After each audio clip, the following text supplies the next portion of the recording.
હાલ ભારત સરકાર દ્વારા વસ્તી ગણતરીના કાર્યક્રમનું જોરશોરથી કામ ચાલી રહ્યું છે અને આપણે બધા સહયોગ માટે શું કરશું. નમસ્કાર મિત્રો, હું છું આપનો મિત્ર રાજેશ સોઢોડિયા. મિત્રો, ભારત સરકાર દ્વારા હાલ વસ્તી ગણતરીના કાર્યક્રમનું પ્રારંભ થઈ ગયો છે અને ખૂબ જોરશોરથી ચાલી રહ્યું છે. મિત્રો, આ વસ્તી ગણતરીની અંદર સરકાર દ્વારા એક ઓનલાઈન વેબસાઇટ એટલે કે ઓનલાઈન કાર્યક્રમ પણ થઈ રહ્યો છે, જેમાં આપણે બધા સહયોગ આપશું તો આ કાર્યક્રમ છે એ વહેલાસર પૂર્ણ થશે અને સંપૂર્ણ માહિતી સરકાર સુધી પહોંચાડવામાં આપણે બધા એમાં સહયોગ આપી શકશું. તો આ ઓનલાઈન માહિતી કેવી રીતે ભરવી એના માટેનો આપવા વિડીયો છે. વિડીયોનો અંત સુધી આપ જોડાયેલા રહેશો. સંપૂર્ણ માહિતી એના અંદર આપવામાં આવી છે. તો આવો જઈએ સરસ મજાના આ વિડીયા તરફ.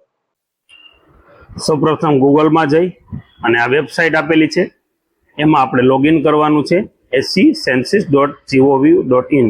ત્યારબાદ પેલું પેજ ખોલશે, એમાં જવાનું છે. ત્યારબાદ આવો સિમ્બોલ આવશે ભારત કી જનગણના. આ કર્યા પછી આપણે આપણી ટેરેટરી એટલે આપણું રાજ્ય ગુજરાત સિલેક્ટ કરવાનું છે.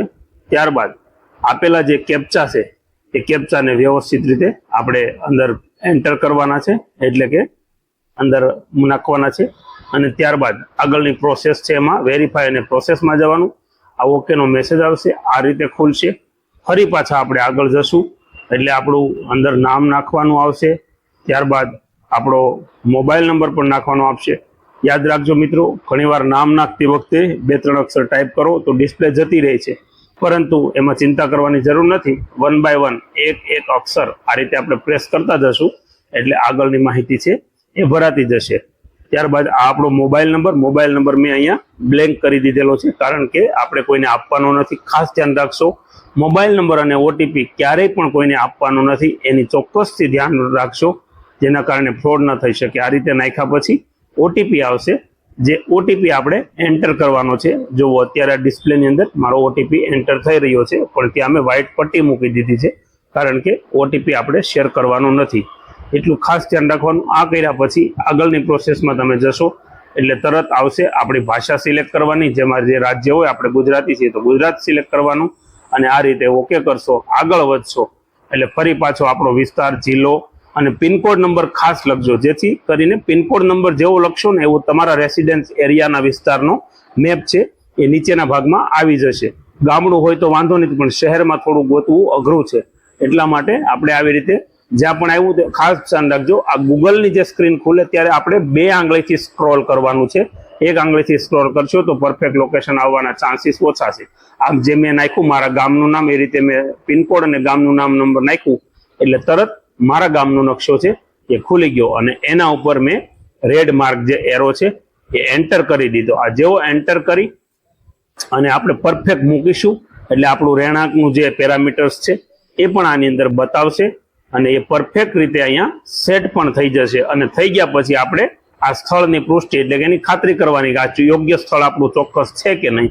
હા તો યોગ્ય હોય તો પુષ્ટિ કરી અને તમે ઓકે કરશો એટલે આગળ જવા માટેનો ઓપ્શન આવશે. જો આમાં આવ્યું જ છે કે હવે આપણે આગળ જવાનું છે.